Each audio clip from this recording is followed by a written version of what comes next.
Okay, it's a pleasure to share some words of Torah with all of you in anticipation of this Shabbos Chazon. There's a well-known medrash in Eicha Rabbah, which some of you may be familiar with, some of you may have seen in the past, which notes that the word Eicha is actually mentioned 3 places in Tanakh by 3 different prophets, Moshe, Yeshayahu, and Yirmiyahu. The medrash says, Shlosha nisnabu b'lashon Eicha. 3 prophets in their prophesying use this word Eicha, Moshe, Yeshayahu, v'Yirmiyahu. Moshe, of course, in our Parsha says, Eicha esa levadi tarchachem u'masachem v'rivchem. How, Eicha, can I bear your load, your burden, your strife? Yirmiyahu says at the beginning of Megillas Eicha, Eicha yashva badad he'ir rabasiam. How does the city sit in solitude, the city that was once full of people? And Yeshayahu says, Eicha italazona kiryane emana. How is this city, which used to be so faithful, turned into something like a harlot? We say these 3 Eichas during the 9 days. Moshe's Eicha is said in this week's Parshat of Devarim. Yeshayahu's Eicha is said in the Haftorah for Devarim, for Chazon. And Yirmiyahu's Eicha is, of course, said on Tisha B'Av night as we read the Megillah. As Rabbi Jacob J. Schachter, my teacher, says from Rabbi Soloveitchik in his book, The Lord is Righteous in All of His Ways, he says, quote, Eicha means how or why. How is it possible? How could you have done it? Why did you do it? I don't understand. That's the meaning of the word Eicha. The Rav notes that it's particularly jarring and accusatory kind of expression that borders on being chutzpahdik for us to say that to HaKadosh Baruch Hu. Eicha, how could you? Like an accusation. What right do we have to question Hashem or to ask or to complain? Normally, we're actually taught that when we find ourselves in a challenging or tragic situation filled with questions, we're supposed to say, Hashem is Baruch Dayan HaEmes. We're supposed to accept Hashem's judgment. We're supposed to say Tziduk Hadin. We're supposed to say HaKadosh Baruch Hu has a plan. We're supposed to say Gamzu L'Tova. Everything is for the good. And it's hard sometimes to do that, but that seems to be the philosophy of Judaism, that we're supposed to express those kinds of certain things. And yet, according to the Rav, the model of Eicha recognizes and validates that there are situations where the normal reaction is simply not possible on a human level. The destruction of Tisha B'Av, which is really the destruction of all of Jewish history rolled into one, is different and so extreme that we have no choice but to follow the lead of the 3 earlier prophets, and specifically of Yirmiyahu, and simply ask that haunting question to Hashem, that accusatory question to Hashem, Eicha, how? We simply must live with the unsettled feeling and with the questions and not feel the need to answer them in this particular moment. The Chasam Sofer, in his explanation of this medrash, adds another layer of understanding to the word Eicha, which I find fascinating and I wanted to share with you this afternoon. The medrash seems to be implying that each of the 3 prophets expresses this exasperated and incredulous cry of Eicha over something different that they experience and they see. So the Medrash gives a mashal. Amar of Levi, mashal lamatrona shahayu la shlosha shoshvinin. The Medrash gives a mashal of a queen or a matron of some sort who has 3 different neighbors or friends. Echad ra'osa b'shalvasa. One of the neighbors sees the queen in her time of peace. Ve'echad ra'osa b'pachzusa. Ve'echad ra'osa b'nivala. Each one of the subsequent ones sees the queen in a more and more depreciated state. One sees her in peaceful times, one sees her in distressful times, and then one sees her in traumatic, awful times. So the Nimshal, says the Medrash, Kach Moshe Ra'is Yisrael, B'chvodam u'shalvasam. Moshe Rabbeinu saw the Jewish people in their time of greatness, their time of glory, Yetzias Mitzrayim, their time of peace, Shalva. The Amar, and when he expressed Eicha, he says, Eicha esa levadi tarchachem. He was expressing the Eicha over that action which he saw in his time. Yeshayahu ra'usam b'pachzusam. Yeshayahu sees them in a worse state. V'amar Eicha ita lezumna. Yirmiyahu ra'usam b'nivalam. V'amar Eicha yashva badad.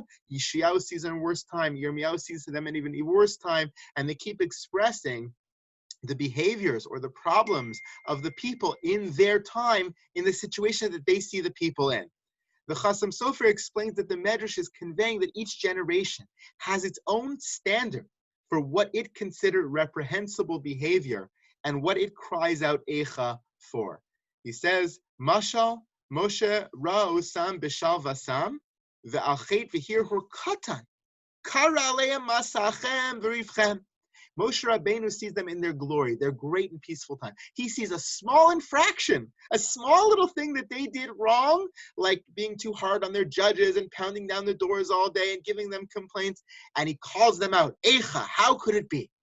Ach, Yeshayahu, Rausam bepachzusam. Yeshayahu sees them in a much worse state where the behavior is significantly worse.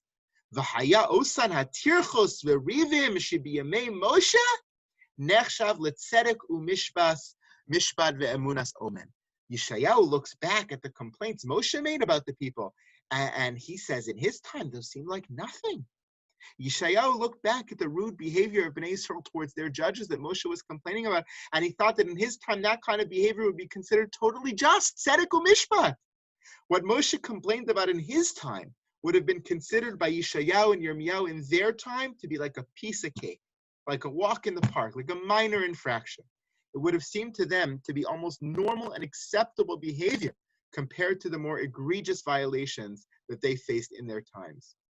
This passage in the Chasam Sofer, I think, underscores how we involuntarily are almost expected to accept so many things as normal, even if they're actually far from ideal. We must live with the unfortunate failings of our generation, no matter how much we wish them away. While there are certainly societal advances and positive developments over the course of time in every era, sadly, there also seems to be a moral regression that comes with time, according to this medrash, that has existed since time immemorial, since creation. Just as Yeshayahu could think that the behavior of the Jewish people in Moshe's time earlier was really not that bad compared to his own, so too Moshe could never have imagined how in Yeshayahu's time people would commit the 3 cardinal sins, people would be behaving so badly. A generation ago, no one in America, I think, would have imagined that a man dressed up as a FedEx driver could knock on the door of a federal judge and shoot her husband and son in cold blood. Or that people could enter shuls and schools and Walmart and bars and shoot at innocent people for no good reason. Or that people could fly planes into buildings, ending thousands of lives in one fell swoop. Or that in 2020, a police officer could kill an innocent person because of the color of his or her skin. However, today, those things have so unfortunately become something we are forced to live with as a reality of our time. Over the last few months, this lesson has become even more acute and apparent, not only in terms of moral behavior in our country, but in terms of life with COVID, in a COVID world. We have involuntarily accepted, it's a hard word to say, but accepted that wearing a mask and not coming close to friends and family and not davening in shul and not going to school and staying home from work for months at a time are normal and acceptable. Who could have imagined that that would be par for the course in life in 2020, America or Europe or Israel or anywhere else? The word Eicha, which we will read 3 times in the coming days, gives us the chance to call out that which is going on around us that we find mind-boggling with full honesty and awareness. It gives us permission to feel incredulity and even a sense of loss of innocence of our time.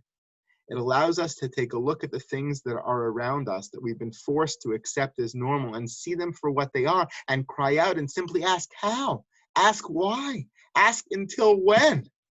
It gives us license to take a deep breath and say, I join the Eicha cries of all past generations and say that there are certain things I will just never understand. Even if it offers no chance at resolution, the cry of Eicha which we utter can be cathartic and bring a measure of relief. I hope and pray that after this Eicha moment of Devarim and Chazon and Tisha B'Av are over, we'll be able to emerge into a week of Nachamu, Nachamu, Ami, a week, a month, a life in which we find some comfort, some answers, some clarity, some positive movement and direction forward through the darkness of our time.